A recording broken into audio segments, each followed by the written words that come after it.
Hello everyone, आप सभी दोस्तों का स्वागत है। इस वीडियो में हम लोग देखने वाले हैं एक और main board IPO solar world energy solution IPO. नाम से ही आपको दिख रही है कि रिन्यूएबल एनर्जी सेक्टर से जुड़ी एक कंपनी है। तो कंपनी की IPO date, price band, grey market premium में जिस तरीके की जैसी कारोबार होते हुए दिख रही है उसके अकॉर्डिंग क्या वैल्यूएशन सस्ता रखा गया है या महंगा कंपनी के द्वारा रखी गई है। एक मेन बोर्ड आईपीओ है, तो इसके लिए आप लोग को किस तरीके से कैसी तैयारी रखनी चाहिए उनके बारे में इस वीडियो में डिटेल्स में बात करने वाले हैं। इस वीडियो को इंत देखिएगा और ऐसे ही daily IPO, grey market premium से जुड़ी अपडेट के लिए चैनल को सब्सक्राइब कर लीजिए। साथ ही कमेंट्स में टेलीग्राम ग्रुप का लिंक दिया गया है, वहाँ भी जुड़ सकते हो टाइम पे अपडेट के लिए। पहली बात तो इस कंपनी की शुरुआत के बारे में बात करते हैं। तो शुरुआत 2013 में ही की गई थी, यानी कि कंपनी काफ़ी पुरानी नहीं है, लेकिन ओवरऑल यहाँ पे कह सकते हैं कि कंपनी आपको एस्टैब्लिश कंपनी दिख रही है। Solar world energy solution company के बारे में बात करें तो कंपनी प्रोवाइड करती है स्पेशलाइजिंग इंजीनियरिंग होगी, प्रोक्योरमेंट की बात करें, कंस्ट्रक्शन होगी, सर्विस, सोलर पावर प्रोजेक्ट्स को। कंपनी के बिजनेस मॉडल के बारे में बात करें तो दो तरीके के बिजनेस मॉडल कंपनी कैटर करती है। कैपिटल एक्सपेंडिचर की बात करें, वहाँ पे प्रोवाइड करती है end to end solar project solution, including यहाँ पे डिजाइनिंग होगी, इंस्टॉलेशन की बात करें, सेटअप और कमीशनिंग होगी, और ownership projects remain with the customer यहाँ पे दिखती है।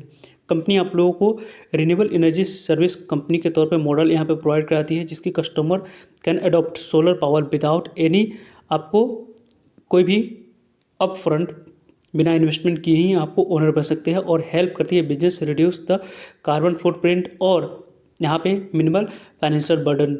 कंपनी के बारे में बात करें तो कंपनी के दोनों बिजनेस मॉडल काफ़ी अच्छी दिख रही है। Company renewable energy sector limited company equity corporation agreement के तहत इस कंपनी के बारे में बात करते हैं तो यहाँ पर टियर 1 में सोलर पैनल सप्लायर्स चाइना से इस कंपनी की दिखती है, यानी कि आने वाले समय में यहाँ पे आपको किसी भी तरह की कोई भी कन्फ्लिक्ट इंडिया और चाइना में होती है तो वहाँ पे आप लोगों को इस कंपनी के बिजनेस पे काफ़ी बैड इम्पैक्ट दिख सकती है। तो उसके लिए आप लोगों को पहले से ही इसके रिलेटेड आप लोगों को रिस्क टू रिवॉर्ड को देखनी चाहिए। कंपनी की कस्टमर बेस के बारे में बात करें तो SGVN green energy limited company के बारे में बात करें तो वो यहाँ पे इस कंपनी की कस्टमर है। हल्दीराम स्नैक्स प्राइवेट लिमिटेड की बात करें, यहाँ पे ethnic footwear manufacturing private limited हो गई, और समीक्षा सोलर वर्ल्ड प्राइवेट लिमिटेड इस कंपनी की आपको दिख रहे हैं कस्टमर, जो कि अच्छी है। कंपनी के यहाँ पे कम्पिटेटिव स्ट्रेंथ के बारे में बात करें तो एस्टैब्लिश ट्रैक रिकॉर्ड कंपनी की स्ट्रॉन्ग इन हाउस एग्जीक्यूशन है। कैपेबिलिटी कंपनी की end to end solar APS solution provide करने की है। सोलर फाइनेंशियल परफॉर्मेंस की बात करते हैं, कंपनी एसेट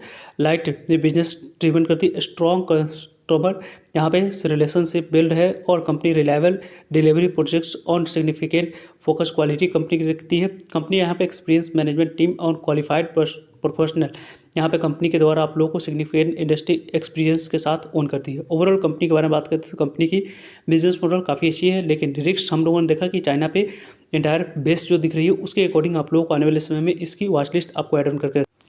कंपनी की जो फाइनेंशियल हेल्थ दिखने में बात करते हैं तो फाइनेंशियल हेल्थ में आप देख सकते हैं कंपनी की एसेट पहले 23 में 120 करोड़ के पास थी, वो एसेट 155 करोड़ के पास हुई, और सडनली 2025 में कंपनी की एसेट 598 करोड़ के पास आ चुकी है। कंपनी की इनकम के बारे में बात करें तो 235 करोड़ के पास थी, वो यहाँ पे 2024 में लगभग 505 करोड़ के पास हुई, और अभी 551 करोड़ के पास कंपनी की इनकम हम लोग को आते हुए दिख रही है। कंपनी की प्रॉफिट के बारे में बात करें, टैक्स देने के बाद कंपनी की प्रॉफिट 14.15 करोड़ के पास थी, वो यहाँ पे प्रॉफिट कंपनी की 51 करोड़ के पास हुई, और अभी यहाँ पे 77 करोड़ के पास कंपनी की प्रॉफिट दिख रही है। लगभग 50% की जंप कंपनी की प्रॉफिट में 24 के मुकाबले 25 में दिख रही है। इविटा मार्जिन के बारे में बात करें तो इविटा यहाँ पे पहले 23 के पास है, करोड़ के पास 71 करोड़ के पास, देन यहाँ पे 106-7 करोड़ के पास दिख रही है। नेटवर्थ यहाँ पे 22 करोड़ के पास है, देन 73-74 करोड़ के पास, और 309 करोड़ के पास नेटवर्थ दिख रही है। कंपनी के रिजर्व एंड सरप्लस के बारे में बात करते हैं तो लगभग 21 करोड़ के पास है, 73 करोड़ के पास, अभी 272 करोड़ के पास दिख रही है। बोरोइंग के बारे में बात करते हैं, कंपनी के पास कर्ज भी है, जो कि यहाँ पे पहले 64 करोड़ के पास से 61 करोड़ के पास, अभी 114 करोड़ के पास है, लेकिन अभी भी डेट इक्विटी कंपनी की कंट्रोल में 0.37 की डेट इक्विटी यहाँ पे दिख रही है। फाइनेंशियल हेल्थ कंपनी की ओके आप लोग कर सकते हो। कंपनी की यहाँ पे जो कि यदि हम लोग डिस्कस करते हैं तो कंपनी की रिटर्न ऑन इक्विटी लगभग 40% के पास है। Return on capital employed company की 54% के पास दिख रही है, जो कि इंडस्ट्री के एवरेज से अच्छी दिख रही है। कंपनी के रिटर्न ऑन नेटवर्थ के बारे में बात करते हैं तो यहाँ पे आप लोग को 40% के पास डेट इक्विटी कंपनी के कंट्रोल में। प्रॉफिट आफ्टर टैक्स मार्जिन 14% के पास है। इविटा मार्जिन 19% के पास है, जो कि कंपनी की अच्छी कह सकते हैं। लेकिन इसके वैल्यूएशन के बारे में बात करते हैं तो जो कंपनी की cut off price according company की वैल्यूएशन यहाँ पे 33 के पास प्राइस ट्रेडिंग पर निकल कर आ रही है। और इस कंपनी की इंडस्ट्री की प्राइस ट्रेडिंग के बारे में बात करते हैं तो इस कंपनी की पहले यहाँ पे जो लिस्टेड कंपनी उनकी 74 की है। एक और KPI green energy limited company की यहाँ पे 30 के पास है। और हमारी रिन्यूएबल टेक्नोलॉजी की बात करते हैं तो इसकी प्राइस टर्निंग 47 के पास है। एवरेज प्राइस टर्निंग आप लोग निकालोगे तो यहाँ पे 55 की निकल कर आती हुई दिख रही है। और इंडस्ट्री की एवरेज प्राइस टर्निंग के अकॉर्डिंग कंपनी ने थोड़ी सी डिस्काउंट यहाँ पे रखी है, जिसके कारण से इस कंपनी की ग्रे मार्केट प्रीमियम है आईपीओ ओपन होने से पहले ही आप लोगों को पॉजिटिव मोमेंटम दिख रही है। कंपनी के ऑब्जेक्टिव क्या है, तो कंपनी यहाँ पे पैसा जो रेज कर रही है वो अपने सब्सिडरी कंपनी में इन्वेस्टमेंट करने के लिए 575 करोड़ की यहाँ पे पैसे की यूज आने वाले समय में करते हुए दिखेगी। कंपनी के बारे solar world energy solution IPO 23 सितंबर से मंडे से होने वाली है और ट्यूसडे से। और इस आईपीओ की क्लोजिंग डेट 25 सितंबर रखेगी। 24 सितंबर सेकेंड डेट आपको अप्लाई करने के लिए समय मिलेगा। कंपनी की फेस वैल्यू 5 रुपीज़ है, यानी कि आने वाले समय में यहाँ पे लिक्विडिटी थोड़ी सी कम होगी। यदि 1 रुपीज़ रहता तो लिक्विडिटी यहाँ पे ज़्यादा दिखती। 42 रुपीज़ जो कंपनी की अपर प्राइस बैंड है उसी अपर प्राइस बैंड पे यहाँ पे अप्लाई करनी है।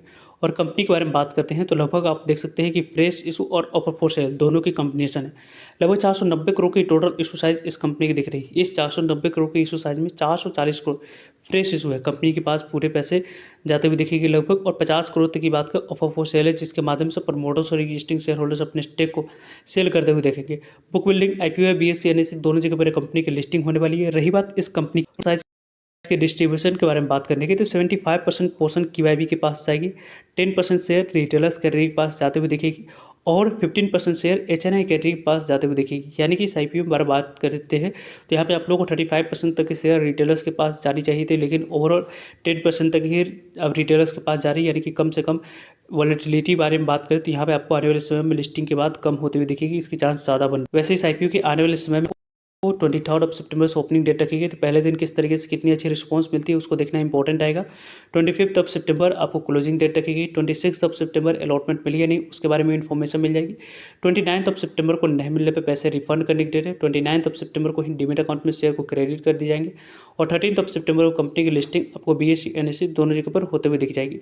कंपनी में मिनिमम एक लॉट अप्लाई करने के लिए कितने अमाउंट्स की यहाँ पे रिक्वायरमेंट दिख रही है, तो लगभग 14,742 रुपये अमाउंट्स की यहाँ पर रिक्वायरमेंट दिख रही है। स्मॉल HNI कैटेगरी में अप्लाई करने के लिए 2,06,388 रुपये अमाउंट्स की रिक्वायरमेंट है। और बिग HNI कैटेगरी में अप्लाई करने के लिए 10,02,456 रुपये अमाउंट्स की। कंपनी के बारे में बात करते हैं तो यहाँ पे इस कंपनी की मेन बोर्ड आईपीओ है, इसमें आप लोगों को अप्लाई करने के लिए लगभग 15,000 जो अमाउंट्स की रिक्वायरमेंट रहने वाली है। उसके पहले दिन और दूसरे दिन के नंबर ऑफ टाइम्स को देखकर किस कैटेगरी में अलॉटमेंट मिलने की चांस है उसके अकॉर्डिंग फाइनल डिसीजन लिया जाएगा किस कैटेगरी में अप्लाई करनी।